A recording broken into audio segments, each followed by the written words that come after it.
1869, Kansas. The Morgan family, the children who were never registered at birth or death. The prairie stretched endlessly, a sea of tall grass bending under the Kansas wind, vast and empty yet full of whispers that no one wanted to hear. In 1869, this land promised new beginnings for settlers who had survived the Civil War. Men and women who came west with little more than calloused hands and the hope of stability. Among them stood the Morgans, a family whose farm rose from the earth like a stubborn scar. To their neighbors, Elias Morgan was the portrait of piety, a hard-working patriarch who spoke sparingly in church but always bowed his head lower than the rest during prayer. His wife, Margaret, was quiet and dutiful, her pale face framed by hair pulled back so tightly it gave her the look of someone who lived to endure. They had children too, though no one knew how many. And that was the beginning of what made whispers linger. Neighbors noticed small figures in the fields at dusk, shadows darting between rows of wheat, silent as deer.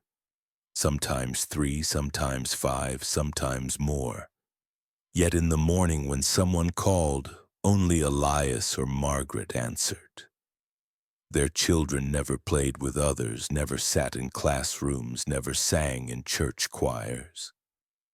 No records of birth were filed at the county office, and no graves bore their names in the churchyard. It was as if the Morgan children were as shifting as the prairie winds, appearing and vanishing with the horizon. People told themselves that such privacy was a farmer's right. But even in silence, a weight hung in the air around the Morgans, an unease that refused to settle. The farmhouse itself deepened suspicion.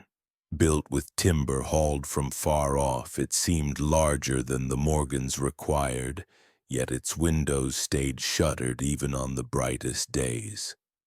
Curtains never swayed, doors never creaked open for guests, and at night when lanterns glowed faintly inside, strange sounds echoed through the wind. Some swore they heard cries muted as if buried under earth, others the rhythmic pounding of something that was not quite a hammer.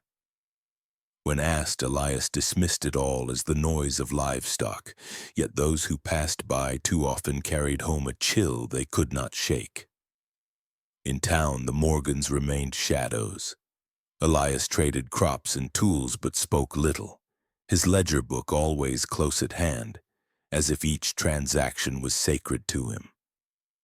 Margaret appeared only for supplies, her gaze fixed on the ground, her voice barely more than a whisper.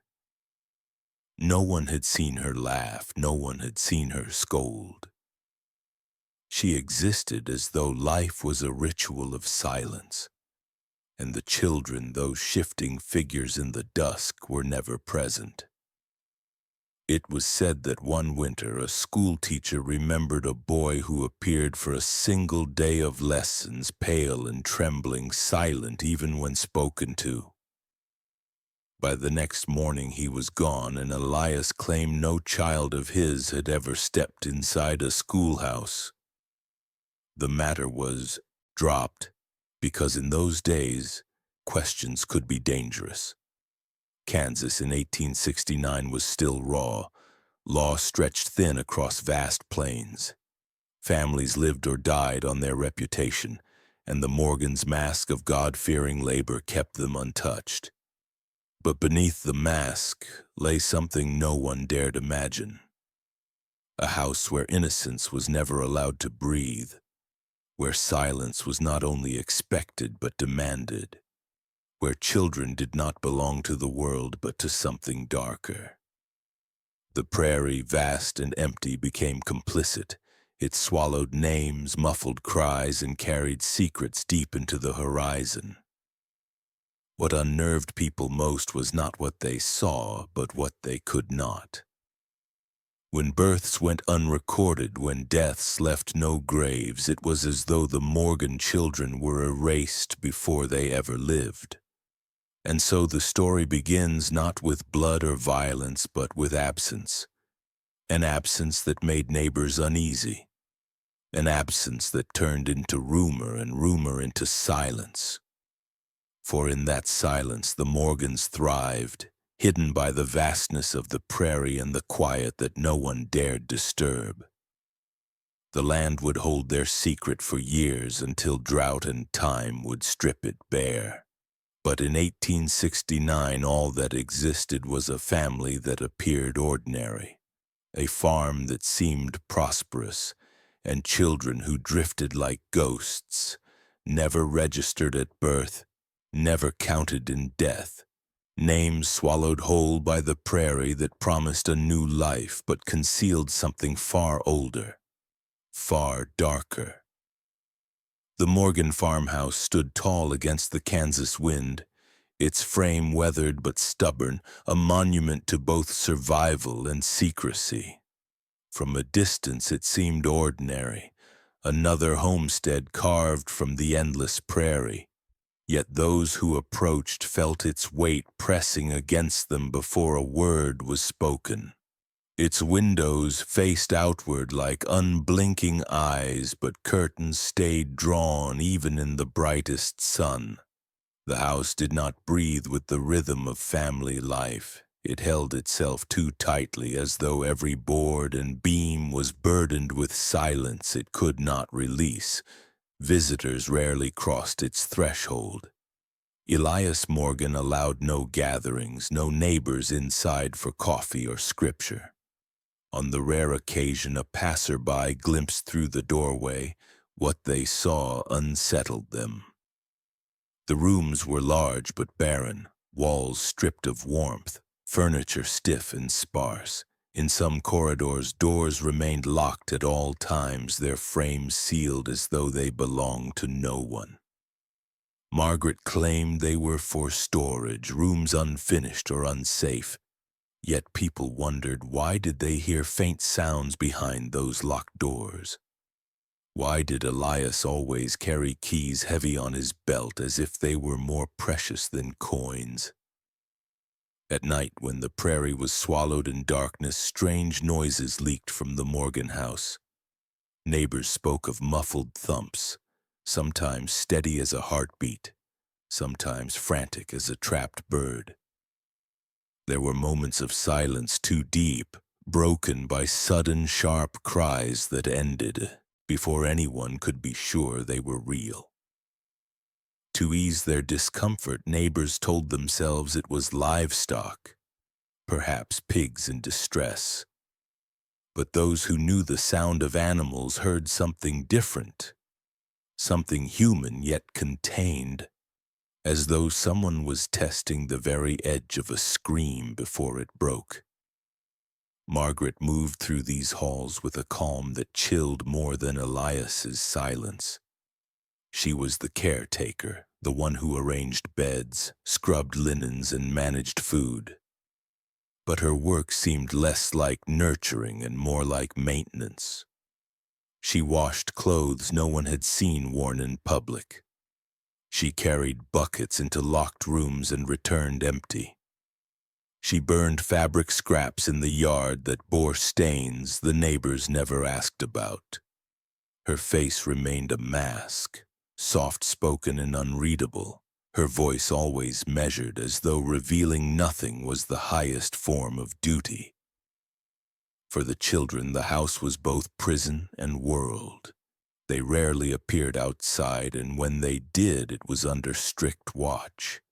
They were pale, their eyes sunken as if unaccustomed to daylight, their movements hesitant like deer unsure of ground beneath their feet. Neighbors recalled fleeting glimpses, a girl standing in a window staring with expressionless eyes before the curtain fell shut. A boy crossing yard, his steps oddly rigid as though each motion had been instructed rather than learned. No one spoke to them, no one dared. In town, it was easier to believe the Morgans were private than to wonder why their children never aged in memory, why new faces seemed to appear while older ones disappeared without mention. Inside those locked rooms, Elias cultivated his rituals.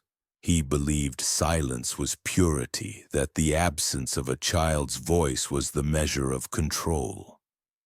He ordered hours of stillness, forcing children to remain motionless under threat of punishment that left no scars where others could see. He starved them of light, keeping them in windowless spaces until their eyes ached at the sight of dawn. The rooms became laboratories of endurance, where each door sealed away a different experiment in obedience.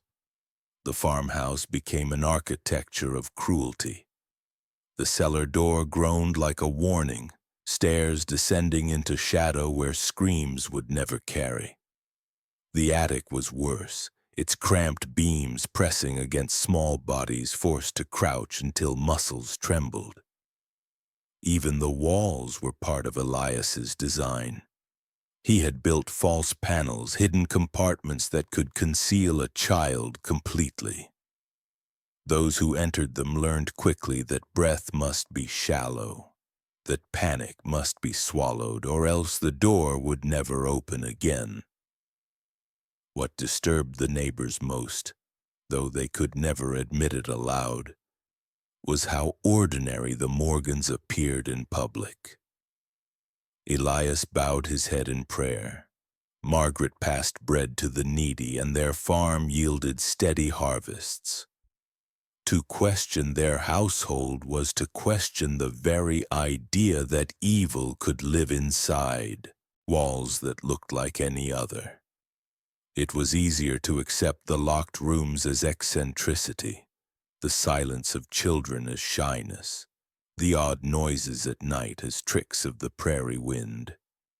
But those who lived closest carried unease like a sickness.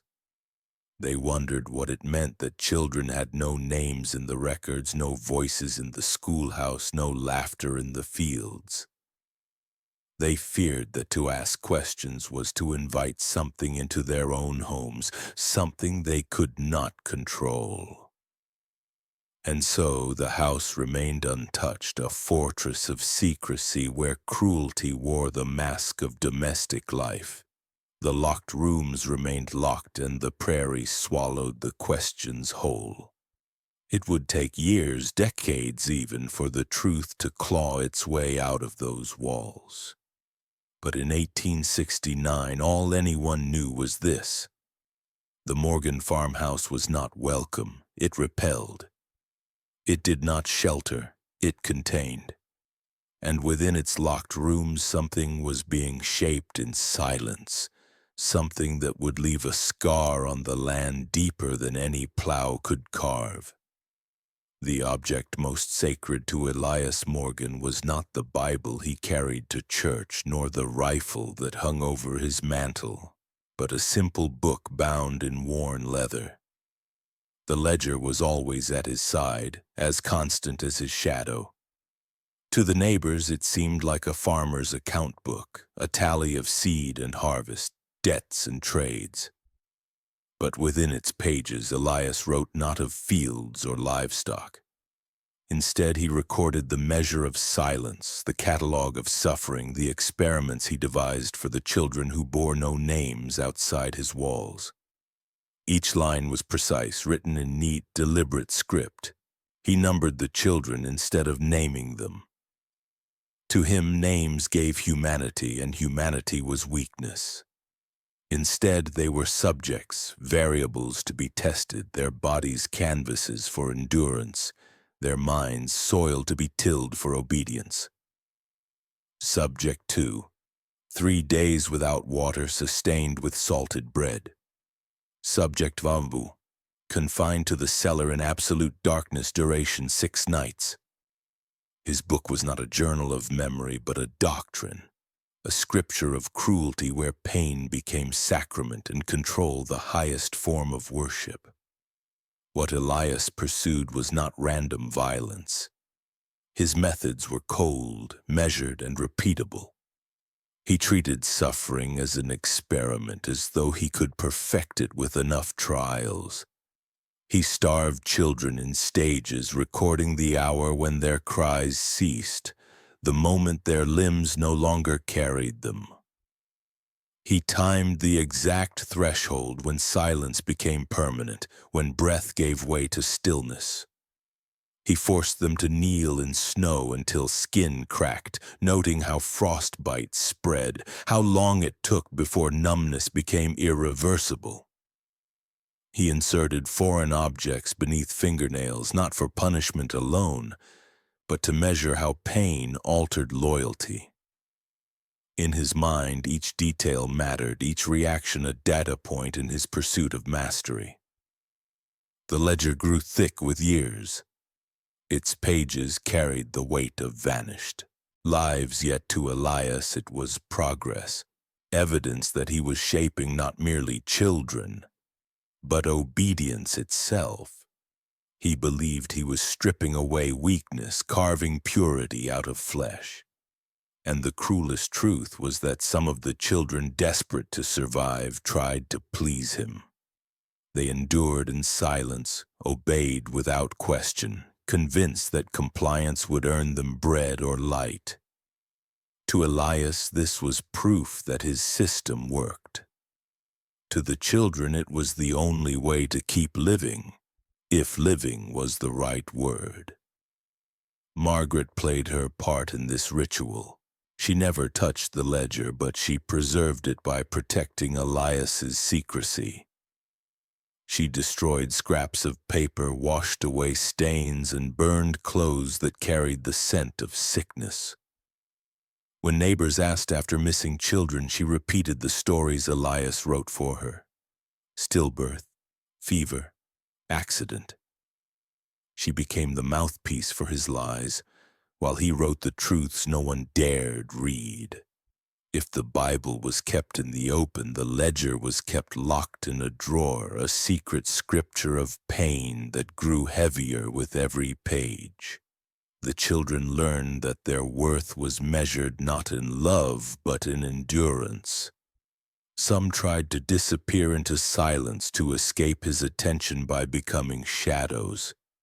Others broke under the strain, their cries echoing against the cellar walls, feeding the very notes Elias etched into his book. And when one of them finally ceased breathing, when their body gave out under the weight of his trials, Elias did not bury them with grief. He wrote in his ledger with the same cold hand as always. Subject 8, terminated. Then he ordered Margaret to erase the traces, and the prairie absorbed another nameless soul. Outside, the farm continued as if untouched. Crops grew, livestock fed, neighbors nodded respectfully when Elias passed by with his ledger under his arm. They assumed it was the sign of a diligent man, one who tracked every seed and every penny. They never imagined it held the record of children disappearing into silence. That was the genius of his disguise. To present cruelty as discipline, to present obsession as responsibility. In a world where men measured worth by hard work, Elias's precision only earned him respect. But the ledger was more than his obsession, it was his legacy. In its pages he sought permanence, a way to ensure his methods would not vanish with him. He believed that if written carefully enough, his rituals could be repeated, perfected, perhaps even passed down. To him, the book was proof that he had created order out of chaos, that he had tamed not just land, but human spirit. What he did not realize, or perhaps what he knew too well, was that the ledger was also his confession, the one object that revealed what the walls concealed. It would lie hidden for years, guarded by his silence, protected by Margaret's complicity, growing heavier with the weight of children who had no birth and no death in official records. But each word carried a truth that time itself could not bury. For one day, when the prairie could no longer hide its secrets, the ledger would resurface, its pages opening like a wound that refused to heal.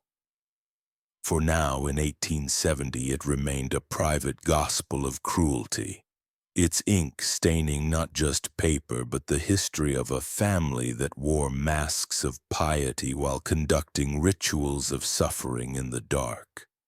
And as Elias closed it each night, he prayed not to God but to the silence he had created, convinced that obedience born from pain was the only kind that could last forever.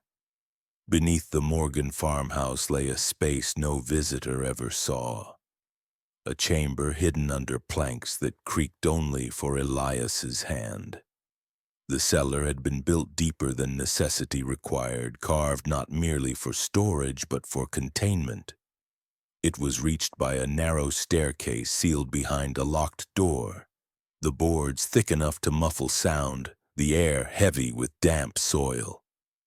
For the children, it was not a basement. It was a world of its own, a place where sunlight never entered, where Elias's rituals reached their most terrifying form. The chamber was crude but deliberate, wooden beams pressed low, stone walls sweating moisture that stained the floor. Hooks lined the ceiling, though no tools of farming hung from them. A trough collected water dripping from the soil above, yet Elias did not use it for animals. It was for the children, who were allowed to drink only when he decreed. The smell was a mixture of mold, iron, and something sweet that lingered too long. The scent of flesh and decay.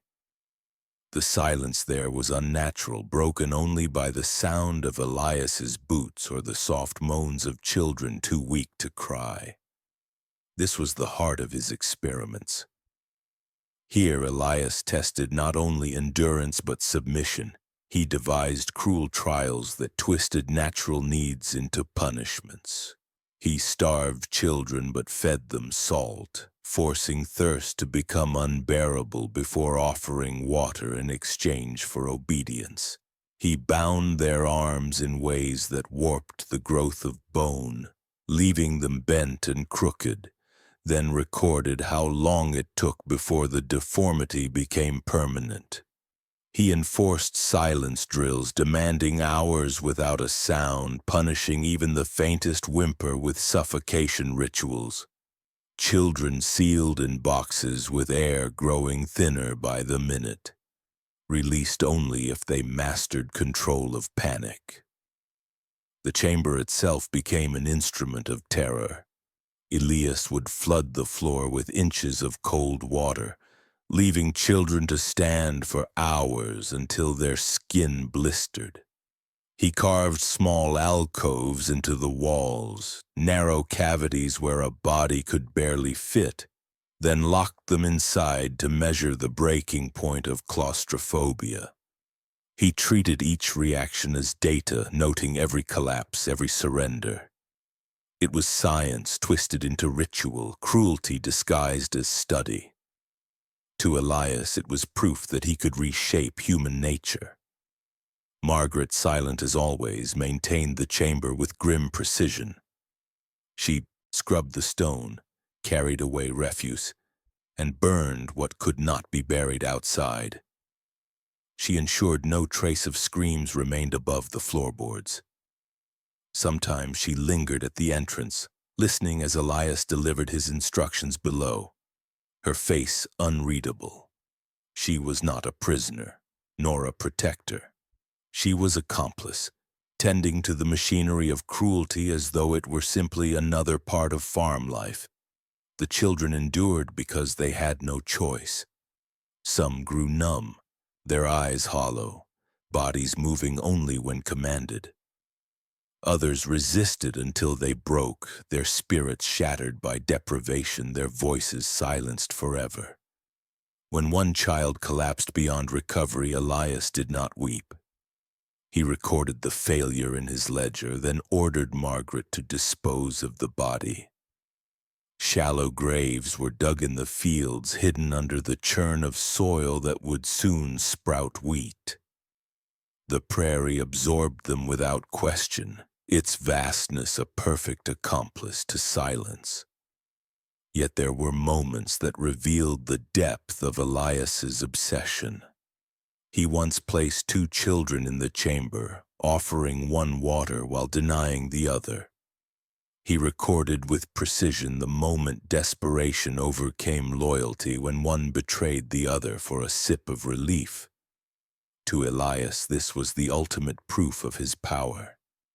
He could dismantle not only the body but the bonds between siblings, turning love into rivalry, compassion into survival. Each betrayal was another entry in his book, another victory for his doctrine of obedience. Outside, no one suspected the chamber existed. Neighbors who stood in the fields could not hear the cries beneath their feet. The farmhouse gave no sign, its boards concealing the rituals happening below. The Morgans' reputation shielded them, and the silence of the children ensured the truth remained hidden. The cellar became a tomb for secrets, its walls absorbing the weight of countless nameless lives. But the chamber was not timeless. It carried scars, stains darkened the stone where no amount of scrubbing could erase them. The wood of the beams warped from years of damp and heat. The air grew thick with a history that could not be contained forever. Though Elias believed his ledger was the true record of his legacy, the chamber itself was his confession, built into the bones of the house, waiting for the day when the earth would no longer keep its silence. In those years, however, it was still his sanctuary, a place where he held absolute control. He descended each night with keys jangling like a bell of judgment, his steps heavy and certain. For the children, those footsteps were the sound of terror itself, the promise of new trials that might never end. And when he closed the trapdoor above, the world outside vanished, leaving only stone, darkness, and the cruel ritual of a man who believed pain was truth. It would be decades before the chamber was uncovered, before the drought stripped away the prairie's protection. But in 1871, it thrived in silence, an unseen heart of horror beneath the Morgan farm, where children disappeared into experiments that left no record but the ledger and the bones buried in shallow graves. The chamber beneath the floorboards was not just a room. It was the embodiment of Elias Morgan's will, a place where innocence was ground into dust and silence was the only language that mattered. The winter of 1872 brought snow that hushed the prairie, but it did not quiet the rumors in Bellerose County. Talk began in kitchens and over fence lines, carried in careful voices that feared being overheard. People had seen children at the Morgan farm who did not seem to stay. A girl in a blue shawl standing by the well at dusk, a small boy with a limp pushing a wheelbarrow heavier than he was. Weeks later, those faces were gone, leaving only the memory of small footsteps that led nowhere. In town, the school teacher, Mrs. Hartley, kept a slate of attendance that never included a Morgan child. She told herself that some families favored farm work. One morning, a boy appeared at the door, wind-red cheeks, eyes down. He would not give a name. She wrote Morgan on the slate because she could not bear to leave the line blank. He sat with both feet flat and did not turn his head even when a book dropped. By noon he was gone and the desk stayed empty. The county clerk, Albright, noticed patterns he pretended not to see. Births were recorded across the county, baptisms held with simple joy, funerals noted when fever took the young. His ledgers showed no Morgans in the birth columns and none in the death lists either. He told himself it was not his place to pry. Still, he kept a scrap in his desk where he penciled a private count of faces remembered but never named. A traveling pastor came after the thaw and held a service under a cottonwood tree. He preached that not even a sparrow falls without being seen. Margaret stood at the edge, hands folded, eyes lowered. Elias stood behind her, the leather ledger tucked under his arm, though no trade was taking place. When the pastor asked for children to be baptized, the silence felt heavier than a wagon wheel in mud. Margaret turned first and left, and Elias followed. Neighbors close to the Morgan place noticed small things that did not fit. A row of tiny shirts burned in a pit behind the smokehouse. Shallow trenches cut into the far field, then covered before rain. A stack of shoes that did not match in size or wear. A midwife named Ruth said she had never been called to the Morgan farm, not once. She said it softly, then stopped because some sentences grow dangerous when spoken. Even friendly dogs would not cross that fence. Sometimes the wind carried a sound that made people stop. It was not quite a cry. It was the sound a person makes when trying not to cry. On those nights, men pulled coats tighter and said the barn door was loose, that coyotes were restless along the fence line. Women checked latches, stirred ashes, and stood by the window longer than needed. The sound faded and life went on because survival leaves little room for rescue when rescue is not certain. What could anyone prove? That question closed every talk. The sheriff lived 2 days' ride away and followed a schedule the land did not respect. To accuse a man like Elias on a feeling was to invite a feud that might never end. People had to think of their own children, their roofs, their stored grain. They spoke of church matters instead and reminded one another that most houses kept a locked room for good reasons. Doubts were fastened like shutters in a storm. Yet the fear did not ease. Mrs. Hartley left the school door open a few minutes longer as if the boy might return. Albright read his thin list at night until the lines blurred. The midwife gathered stories she pretended were dreams. People began avoiding the road by the Morgan place, choosing the longer path by the creek even when it flooded. In the fields near the farm, crows gathered in rows on the fence as if counting.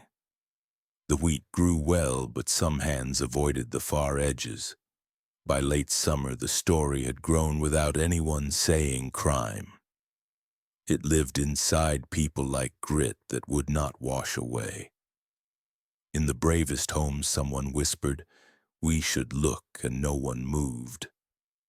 Fear has a taste, and here it tasted like dust. The children kept vanishing without ever being officially seen. They passed through like weather, leaving the image of a small figure near a well and footprints that did not last. Inside the Morgan house, the locked rooms held steady, the ledger kept its calm lines, and the chamber waited. What began as whispers had become a boundary few would cross. Hunger and heat would break it later, when a hard season stripped the land and the truth had fewer places to hide. Obedience inside the Morgan household was not expected, it was engineered. Elias Morgan believed that a child's body could be reshaped like timber, bent until it no longer remembered the straightness it once held.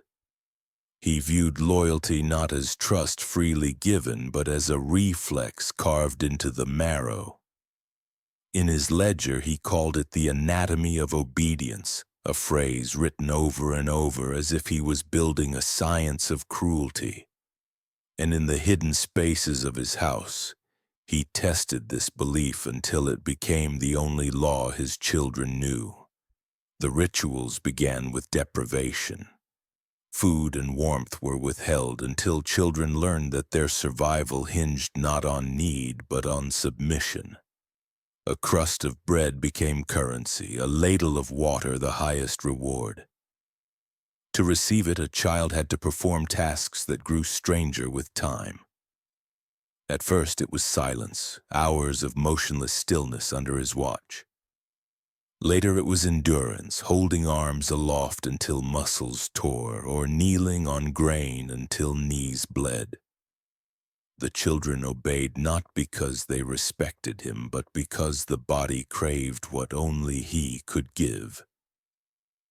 Elias did not stop there. He devised trials that turned children against one another, convincing them that loyalty could be proven only through sacrifice.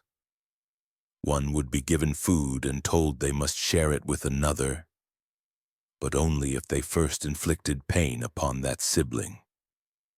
Sometimes it was striking, sometimes cutting, sometimes more unspeakable tasks. To refuse meant both would starve.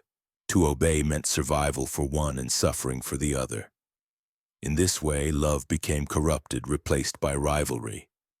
He wrote carefully in his book, "When hunger is the judge, bloodlines fracture." What made his cruelty unbearable was its calculation. He set rules that could never be fairly met. A child was ordered to remain still while another was told to provoke them. If the still one moved, both were punished. If they did not, the other was beaten for failure. The trials were designed to destroy trust. There was no path to safety except through Elias's approval, and even that approval was fleeting, gone the moment he devised the next trial. Margaret stood by, offering scraps of food at his signal, her silence teaching the children that she, too, was part of the machine. Some children began to internalize the lessons, mimicking Elias's commands upon each other when he was absent. They learned that power meant survival, that inflicting pain earned small reprieves. Older ones controlled younger ones, sometimes harshly, desperate to prove they were valuable enough to keep. The chamber beneath the floorboards echoed not only with Elias's voice, but with the voices of children turned wardens against their own blood. What had once been the natural bond of siblings became a hierarchy of obedience, shaped by the ledger's experiments.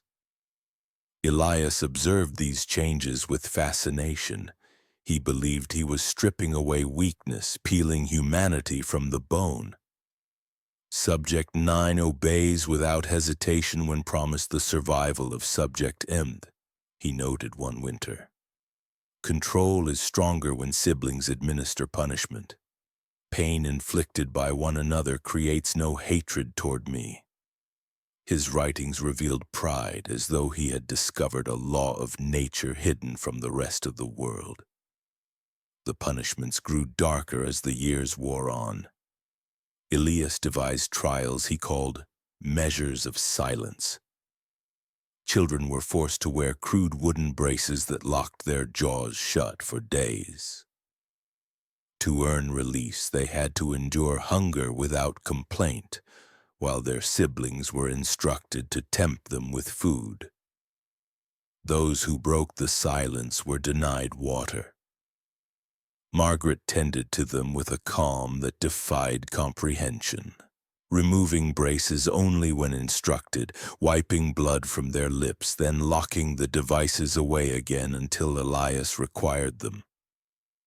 There were also circles of pain, where children were placed around a single candle and told to extend their hands over the flame. The first to pull away caused the others to be punished.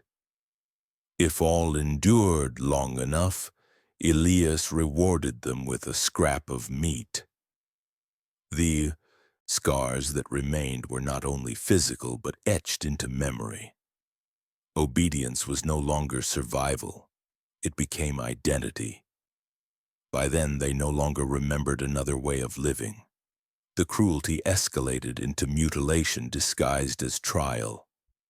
Bones were bound and twisted, spines forced into contortions, hands tied in positions for days until muscles locked.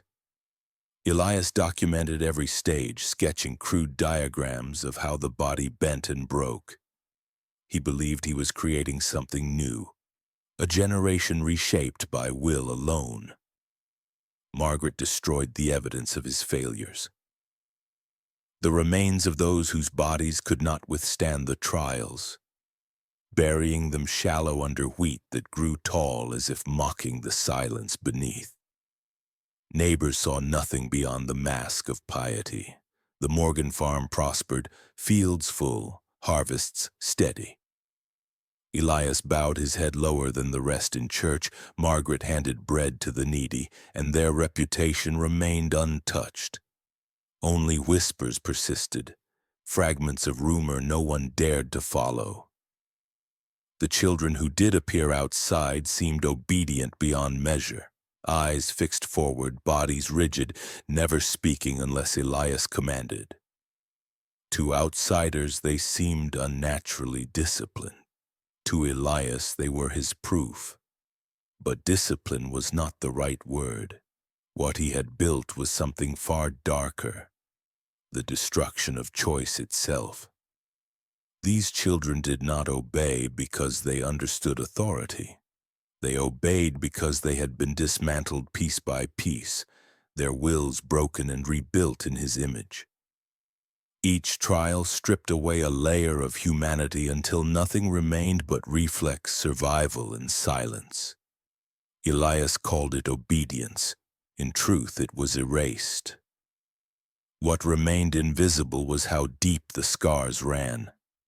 Years later, when drought revealed graves and investigators pieced fragments together, they found bones bent unnaturally, jaws fused with evidence of forced binding, fingers scarred by flame. But in 1873, these truths lay hidden beneath floorboards and fields, while neighbors turned away from questions. The anatomy of obedience remained sealed within the Morgan walls, carried only in Elias's ledger, and in the hollow eyes of the children who lived long enough to endure another day. And still, Elias believed his work was righteous. He told himself he was purging weakness, that the silence of his children was a sign of order in a world of chaos. Each experiment added another page to his book, another step in his pursuit of control. In reality, he was building not a family but a monument to his own darkness, one that the land itself could not keep buried forever. If Elias Morgan was the architect of cruelty, Margaret was the one who made sure his structure never collapsed. She moved through the house like a shadow, quiet, measured, never raising her voice, never showing anger or despair. To the neighbors, she was the picture of a submissive farm wife, her head always bowed, her hands always busy. Yet behind the closed curtains, her silence was not a weakness. It was complicated. Margaret had been raised in the same county, the daughter of a preacher who believed women were to endure without question. From a young age, she had learned that words could betray, that silence was safe. When she married Elias, she did not step into a cage. She stepped into a role she already understood. But instead of resisting his doctrines, she perfected them. Her task was not to design cruelty, but to sustain it. and she performed that task with a devotion as chilling as Elias's precision. The house bore her signature as much as his. She was the one who washed blood from sheets before it could stain beyond repair, who cut away cloth and burned it in the yard before neighbors could see. She was the one who carried buckets from the cellar, returning with eyes flat and hands steady.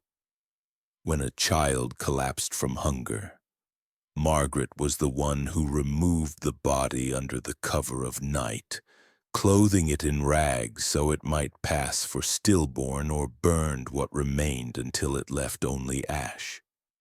In every way that mattered, she was not a victim. She was a keeper of silence. Her lies protected Elias when whispers grew louder. To midwives, she spoke of fevers that claimed infants in the night.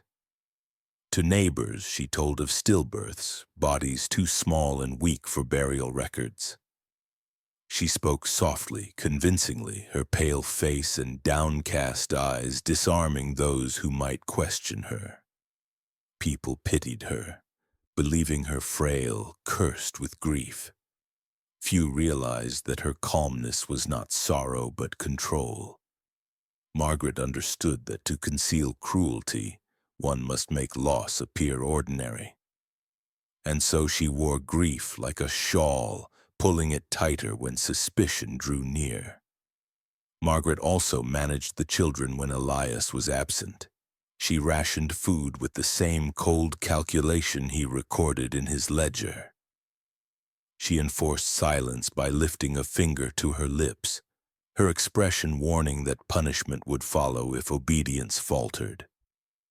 Sometimes she offered scraps of kindness, a slice of bread, a moment of warmth by the fire. But these gestures were not compassion. They were tools, measured rewards meant to keep the children compliant, just as Elias intended. The children learned to read her face, to fear the flicker of disappointment in her eyes as much as the weight of Elias's hand. Her cruelty was subtle, but it was there. When a child whimpered in hunger, she ignored it, her face unmoved. When one resisted Elias's trial, she tightened straps with her own hands. When the cellar filled with muffled cries, she closed the door and returned to her sewing, stitching calmly while the sound ebbed into silence. In her world, suffering was not an aberration. It was routine, something to be managed with efficiency like laundry or bread. And yet there were moments when neighbors wondered if she knew more than she let on. Once, a local woman delivering flour claimed she saw Margaret at the well staring into the bucket with a look so empty it frightened her. Another time, a boy wandering the field swore he saw Margaret digging alone at dusk, her hands red with soil, her face lit by a strange calmness as she covered something small. The stories were dismissed as gossip, but they lingered in memory, unsettling even years later. When Elias was away, Margaret was not free. She did not step outside her role. Instead, she watched the children with the same intensity he did, her silence as oppressive as his orders. If one cried too loudly, she hushed them not with comfort but with a grip on the shoulder that conveyed unspoken threat. If one tried to run, she brought them back herself, her calm voice telling them resistance was foolish. The children learned that Margaret's presence did not mean safety. It meant there was no escape, not even in the brief hours when Elias's boots were absent from the chamber below. Over time, her complicity became indistinguishable from his cruelty.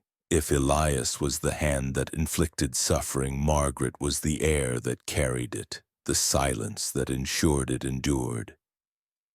Together they formed a perfect system, one to create horror, the other to erase its traces. Without Margaret, Elias's rituals might have drawn suspicion. Without Elias, Margaret's silence would have been meaningless. Together they built a fortress where suffering thrived unseen. What haunted Bellerose County was not only the cruelty of Elias, but the calmness of Margaret. People remembered her long after the Morgans were gone, a woman who spoke little, who carried grief like a permanent cloak, who never wept in public. To some, she was a victim who had no choice. To others, she was the silent engine that kept the machine of cruelty running. In truth, she was both less and more than those judgments. She was a witness who chose to watch, a participant who chose not to stop, a mother who surrendered her children to rituals she helped conceal. When the drought years came and the earth revealed what had been hidden, Margaret's silence became impossible to defend. The shallow graves unearthed by the wind carried her signature as much as Elias's. The burned remains, the missing records, the vanished children, all bore the mark of the widow who watched. She would never stand trial, never confess in words. Her legacy was not written in a ledger, but etched in silence, a silence so absolute it allowed suffering to flourish unchecked for years. The prairie remembered her in its own way. Stories of the Morgan matriarch lingered, half-whispered in kitchens and passed down through generations. Some called her pitiful, others monstrous. But all agreed on one thing: Margaret Morgan never raised her voice, never broke her silence, never looked away. And that silence became the most chilling part of the story, for it proved that evil does not always roar. Sometimes it waits, watches, and works in quiet hands. The summer of 1884 was the harshest Bellerose County had seen in living memory. The prairie, once endless waves of grass, shriveled into brittle stalks that snapped beneath the wind. Wells ran dry, cattle collapsed in fields, and the soil split open in deep cracks like wounds across the earth. Families who had endured wars and winters now found themselves brought to their knees by thirst.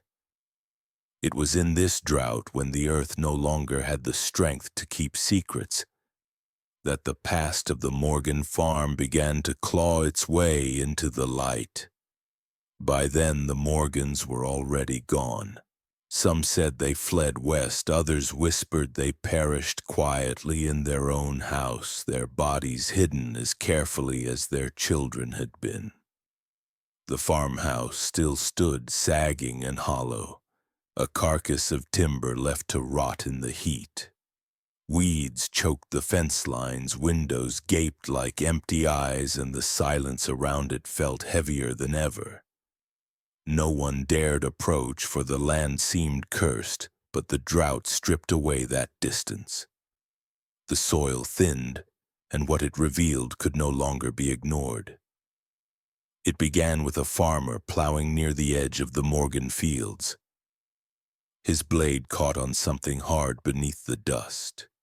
When he knelt to dig, he uncovered not stone but bone, small, fragile, unmistakably human. He covered it again, shaken, but word traveled faster than water in those desperate months. Soon others came, and with the soil so dry the ground gave up more. Shallow pits appeared where the earth had eroded, revealing shapes curled unnaturally, skeletons of children folded as though pressed into graves too small. The county gathered with uneasy silence. Men standing with hats in their hands, women clutching kerchiefs to their mouths. The bones were tiny, belonging to the very young, but the signs on them spoke of something far worse than natural death. Skulls bore punctures drilled with unnatural precision. Jawbones revealed evidence of wiring, as if mouths had been forced shut long before death. Finger bones were scarred, bent in ways that suggested deliberate restraint. One spine arched in a way no illness could explain, each vertebra twisted as if by careful, merciless pressure. The discovery spread like fire. People remembered the whispers, the children who vanished, the school desk that stayed empty, the midwife who was never called. Now the rumors wore bones as proof. The county sheriff, forced into action, declared the site evidence of crimes unspeakable, though even he could not find words strong enough. Investigators came from the state, their notebooks filling with sketches of skeletal remains and their mouths tight with horror. The Morgans, wherever they had gone, were no longer simply odd or secretive. They became monsters in the eyes of their neighbors, proof that evil had lived among them while they turned away. More graves were found as the weeks dragged on. Each pit told its own story. One contained 3 children laid side by side, their bones fused in strange bends, arms crossed in unnatural angles as though bound in death. Another revealed a skull with marks of fire, teeth blackened, the jaw split clean from heat. The investigators noted the precision, the repeated patterns, the signs of deliberate method. This was no accident, no sickness. It was a program of cruelty that had spanned years. The house itself gave up its secrets, too. When the cellar was open, neighbors who had once feared its silence now descended with lanterns. What they found left them sickened. The chamber beneath the floorboards bore stains darkened into the wood, hooks that still dangled from the ceiling, alcoves carved into walls that seemed too narrow for any living thing to endure. The air, though the chamber had long been abandoned, still carried a dampness of despair. In corners, scraps of wood braces were discovered, crude devices designed to force the body into obedience. The ledger was gone, but the chamber was its twin, a silent record of suffering etched into stone and timber. News spread beyond Kansas. Newspapers printed cautious articles describing the Morgan place as a house of horror, though they could not capture the scale of what had been found. Families in other counties whispered prayers for children long lost, fearing the Morgans might have reached further than their farm.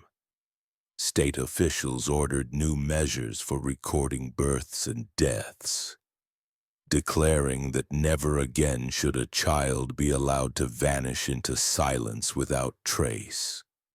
Clerks began insisting on paperwork that had once seemed unnecessary. Ministers preached of vigilance, warning that the devil does not always come roaring but may sit quietly in a pew, head bowed. Yet for all the discovery, the truth remained incomplete. No one knew how many children had lived there, how many had died, how many were buried under soil that had yet to yield. Some believed Margaret fled with the last of them, vanishing into the west to repeat her silence elsewhere. Others believed Elias himself lay buried among his victims, his grave unmarked, his ledger hidden forever. The uncertainty gnawed at the county, for evil without closure becomes legend, and legend haunts longer than fact. The drought continued, and with every gust of wind, more of the past emerged. Farmers found themselves plowing not only dust but bones, small fragments carried by the air as if the land itself was rejecting what it had been forced to conceal. The prairie that had once swallowed names now spit them back out, demanding they be remembered, even if only as bones without words. For the people of Bellerose County, the discovery shattered something deeper than trust. They had lived beside the Morgans, traded with them, prayed with them, nodded respectfully as they passed in town. to realize that cruelty had thrived behind those locked rooms, unchecked and unspoken, forced them to confront not only the Morgans' evil but their own silence. They had heard cries in the wind and dismissed them. They had seen children vanish and turn away. Now the bones lay before them undeniable, and guilt weighed as heavily as grief. The Morgan farm was abandoned after that. No family would buy it, no preacher would bless it. The house rotted into the soil, its beams collapsing, its walls devoured by weeds. Yet the land never felt empty. Travelers claimed they heard faint sounds at night when they passed. Soft cries buried in the wind, as if the prairie itself carried the memory of those children who never had names in life or death. The chamber remained half buried and crumbling, a scar on the earth too deep to heal. By the time winter returned, the drought had begun to ease. Snow fell again, covering the disturbed soil, but it did not erase what had been revealed. The discovery in the drought of '84 remained etched in memory, carried in whispers and in the new laws that demanded every child be seen, recorded, named. The Morgans had vanished, but the silence they created had finally broken, and in its place stood bones that could no longer be ignored. The graves unearthed in the drought of 1884 were never filled again in the ordinary way. The county buried the bones, yes, but not with names, not with headstones, not with families gathered in mourning. They were placed together in a single pit behind the church, the remains of dozens of children, each curled in unnatural angles, each bearing scars of a suffering no child should have endured. A wooden cross was planted above them, unmarked except for a simple phrase burned into the grain: "Known to God alone." In the weeks that followed, the people of Bellerose County carried themselves differently. They spoke less, but when they did, their words were heavier. Men who had once avoided questions now struggled with the weight of what they had ignored. Women who had whispered rumors in kitchens felt shame for not pushing harder, not demanding answers when children disappeared. The silence that had once protected the Morgans now haunted the community itself, for silence was the soil in which their cruelty had thrived. Officials arrived to take records, to make inquiries, but there was little to find. The Morgan ledger had vanished, either burned or carried away, leaving only fragments in memory. The house gave no confessions beyond its chamber. Elias and Margaret were gone, their trail lost to the wind. Some swore they had been seen traveling west in a wagon. Others claimed their bones lay among the nameless ones, indistinguishable in the mass grave. No truth was ever proven. The evil of the Morgan farm dissolved not into justice, but into rumor, memory, and legend. The state of Kansas, however, did not let the matter end there. In the year that followed, new laws were passed requiring that every child's birth be recorded with the county clerk, every death documented, every burial accounted for. What had once been optional, dismissed as unnecessary formality, became the cornerstone of public record. The Morgans had shown the danger of children who existed only in whispers, whose lives and deaths left no paper trail. Officials spoke cautiously, never naming the Morgans in public meetings, but everyone knew. The laws were born from the bones unearthed in that drought. Yet laws did not heal. They did not give back the lives that had been ground into silence. They did not erase the ledger entries Elias had written in cold script. They did not undo Margaret's calm concealment. What they did instead was carry forward a lesson. that when children go unseen, when families are allowed to exist outside the gaze of the community, evil can grow unchecked. In towns across Kansas, clerks sharpened their pens, ministers asked more questions, neighbors watched with new eyes. It was a vigilance born not of compassion but of fear, a fear that silence could once again hide horrors in plain sight. For the families of Bellerose County, the discovery carved into memory in quieter, more personal ways. Some mothers kept the shoes of their children by the door longer than needed, unable to throw them away, haunted by the sight of shoes burned in the Morgan yard. Fathers found themselves staring at fields at dusk, recalling the pale faces glimpsed once and never again. Children who had grown older whispered to one another about the Morgan farm, daring each other to walk its borders yet never crossing the threshold. The place became a scar on the county's conscience, a story passed down in hushed tones growing darker with each retelling. In time, the farm itself disappeared into the prairie. The house rotted, the chamber collapsed, and weeds swallowed the foundation. By the turn of the century, little remained except uneven ground and a reputation that kept settlers from building on it. The land was left to itself as if the earth had earned the right to rest from carrying so much silence. Yet even in its emptiness, the story remained alive, carried in local folklore, retold in sermons, printed in small-town newspapers whenever a child vanished elsewhere. What lingered most were the namelessness and the absence. No one knew how many children had lived there, how many had died, how many bones still lay buried in unmarked soil. Without names, they could not be fully mourned. Without records, they could not be fully remembered.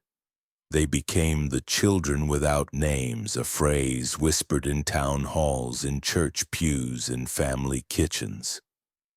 They were symbols of loss too large to measure, of suffering too vast to comprehend, reduced to anonymity by the very people who had brought them into the world. Philosophers and preachers wrestled with the meaning.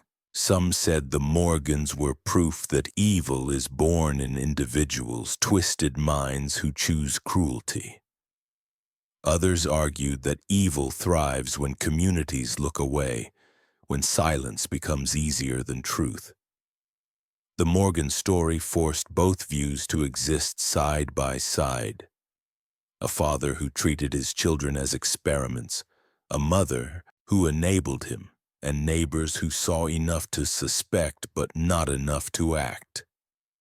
The evil was not only in the chamber beneath the floorboards. It was in the quiet acceptance that allowed the chamber to exist for decades. By the early 1900s, the story was already sliding into legend.